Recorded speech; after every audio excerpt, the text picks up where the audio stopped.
Hi. Just doing our garden tour. Things look pretty crappy for the fall. I don't think we have much left. Lettuce is all dead. That lettuce looks a little bit okay, but maybe for the turtle. The M&P bush looks like, oh, there's one more fruit left. That's an M&P 10mm. Huh. And it came with ammo.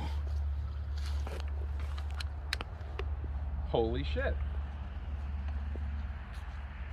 I think we should use this.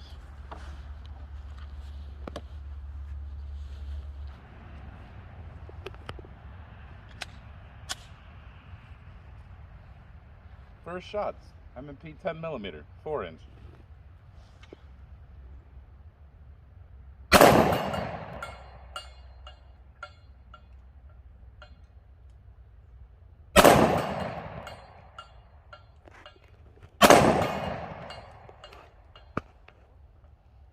That's pretty nice.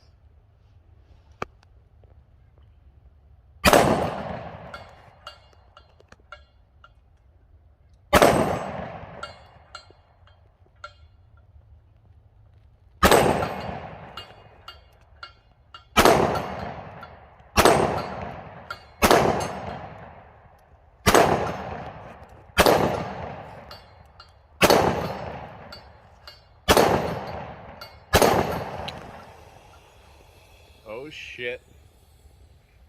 There goes the spray paint. Black back, 15 rounds, cellular and below. Pretty low velocity stuff for 10mm, but she ran. Let's see what else we can load up. Alright. Let's see what we got here in the 10mm box. So, that was cellular and below. 180 grain. They tend to load this stuff pretty light. But it ran. Let's try some Freedom munitions. Sure, it's not loaded much hotter, but 180 grain. Definitely new manufacturer.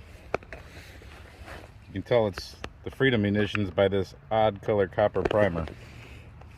Let's load 15 rounds up of that and see what we got. Alright, back at it. 10mm Freedom munitions, new manufacturer. 10mm.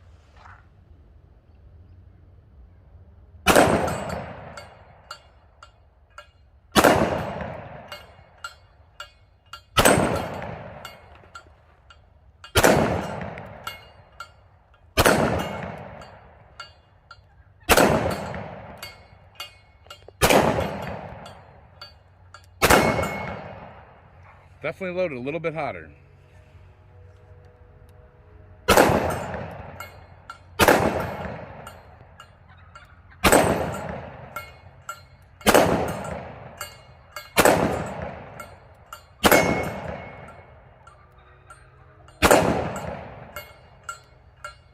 $15 rounds, no malfunction.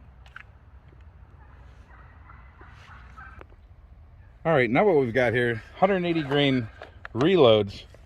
These are just extreme bullet, range brass, loaded with Winchester primers. They're not loaded too hot, they're right middle of the ground. I got tight group, 5.4 grains. Let's see how these run. These have given me problems in guns before. Something about this reload in particular, just not wanting to chamber. So if this gun's gonna choke on something, it might choke on these right here. Please excuse the turkeys in the background. So we've got the reloads, 180 grain extreme bullets that I've reloaded. Let's see how these go. We're at about 21 feet, just in case you were wondering. Again, like I said, please excuse the turkeys in the background. They just really like 10mm.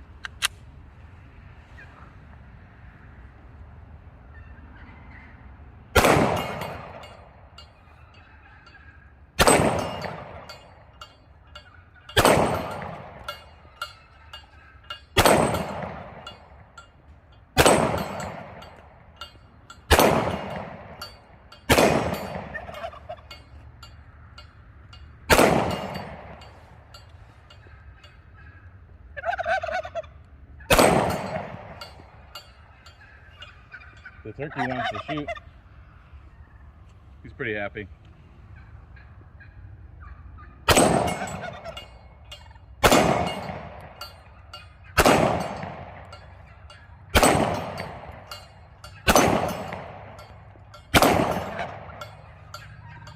Well, every one of those cycled pretty much went where they're supposed to be. Turkey approved. Does the turkey like 10mm? Is it the best millimeter? All right, what else can we find in here? Well, this is getting down to the defensive stuff. First, I guess we can play with some reloads that we have here. I didn't make these. These are loaded pretty darn hot. That's all I'm gonna say about that.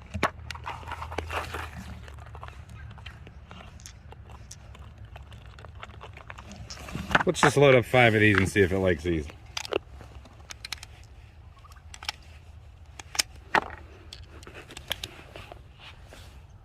XTP, I think. Yep. All right, let's take it over to the range. So we're back with the unknown reloads. XTP is sitting on blue dot. I didn't reload these. I know the guy who knows the guy who might know the guy who reloaded these, so hopefully they don't blow up the gun.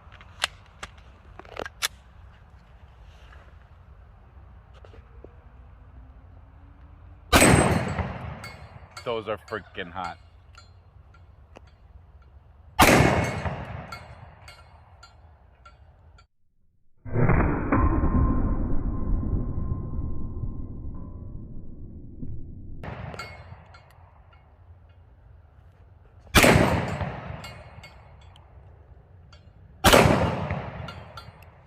Knocked back in the last round. Like I said, those are freaking hot. All right, back to the reloading table. Since we're going with hot stuff, let's go Underwood. 220 grain, hard cast, flat nose. These things are always pretty good in the 10mm. Let's see how it eats these up. Can't put these on a Glock. Turkeys hate Glocks.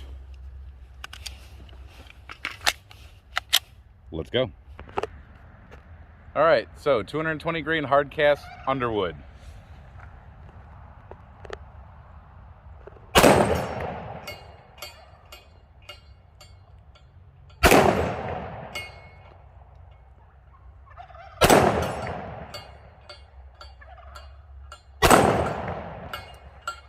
Oh, we did have a malfunction. Failure to properly feed that round.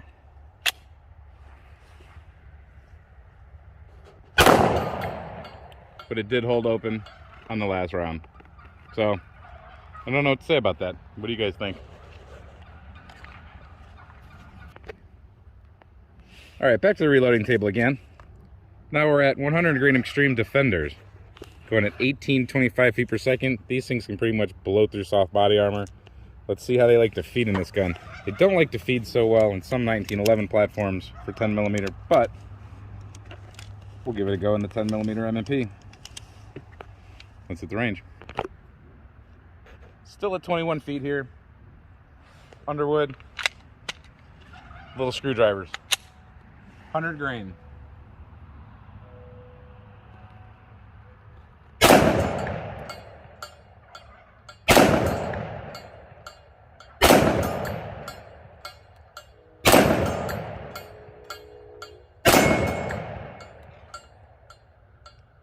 They're moving. All right, now we're dealing with basically what would be my everyday carry. That's a 10mm, 180 grain XTP jacketed hollow point. This one from Underwood's traveling at 1300 feet per second. Sometimes I do go with a Hornady 180 grain XTP. That one's moving at a little different velocity, 1275 they claim. Sometimes all you can find is actually the 155 grain. But Underwood's been doing good, except for that hard cast. Let's see how it runs some XTPs. Back with 180 grain XTP from Underwood.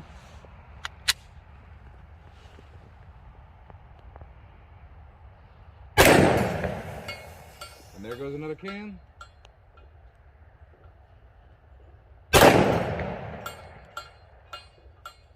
tell you what, those things are moving.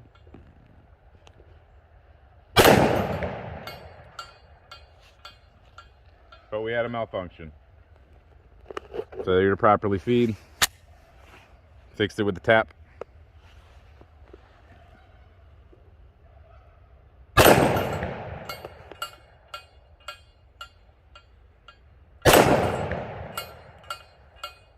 Did hold open on the last.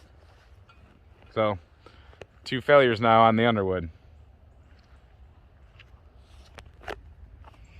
Since we had a little bit of a failure there with the underwoods, let's go with the 10mm customs from Hornady, 155 grain.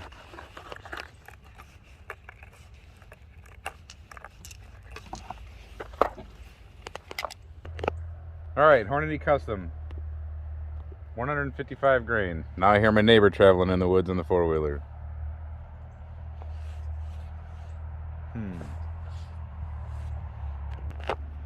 Alright, I think my neighbor's finally out of the woods. I don't think he wants to get hit with a 10mm. Back with the Hornady custom, 155 grain XTP.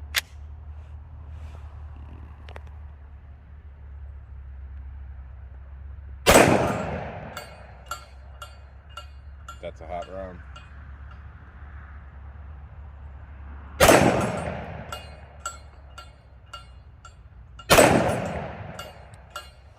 Another failure. So it's almost seeming like the hotter the round, doesn't like to feed the next. Let's see if we can fix it with just a tap again. Nope. Yep.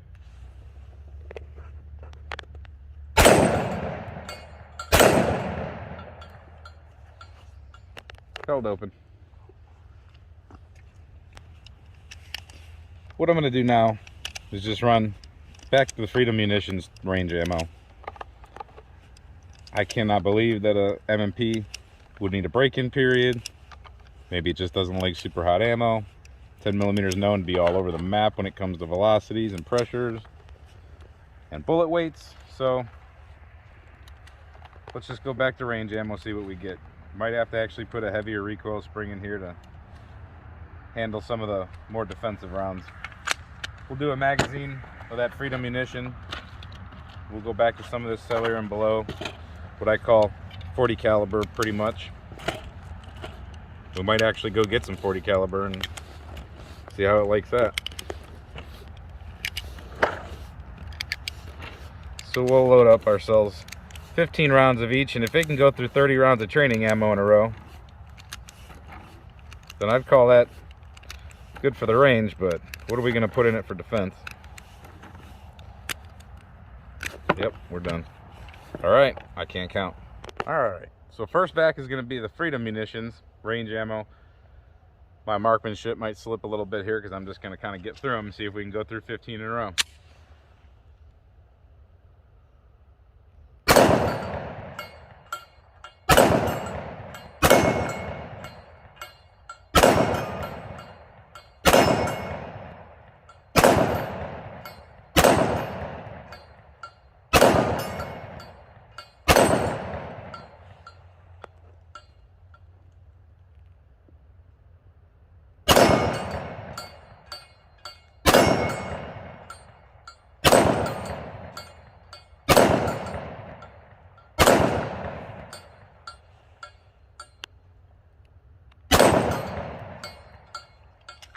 Ate that, no problem.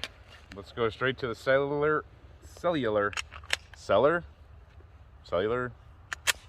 service in below.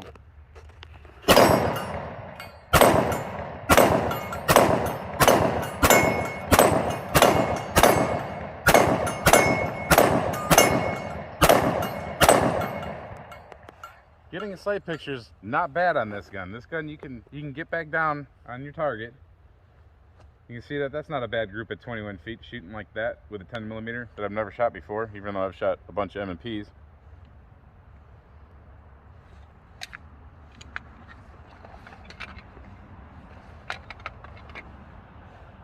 There's a 40 cal mag. Nah, that's a little wobbly. I don't think we should try that. All right. Alright, back with the Smith & Wesson M&P 10mm, but we're going to do something a little bit different right now. What I have here is a Smith & Wesson Detroit Police trade-in 40 caliber. Let's put away the other 40 caliber that's also 10mm. Let's go for a few rounds with a 40 caliber. Compare the recoil.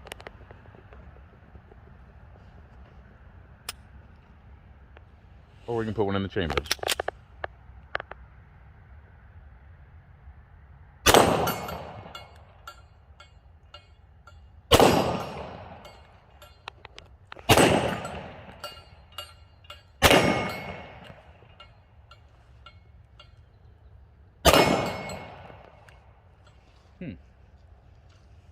Not bad, but let's try something different. Let's go to the 45. Smith & Wesson M&P 45 full size.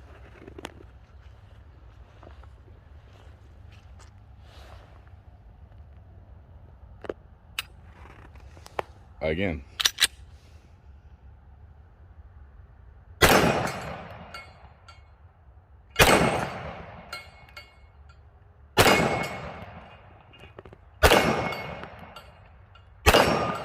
And that's the nicest shooting out of the bunch, probably.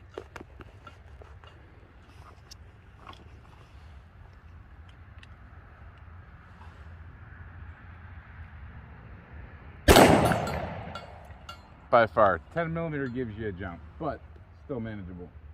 The 3-dot sights are not night sights, but I can still see them. Getting dark.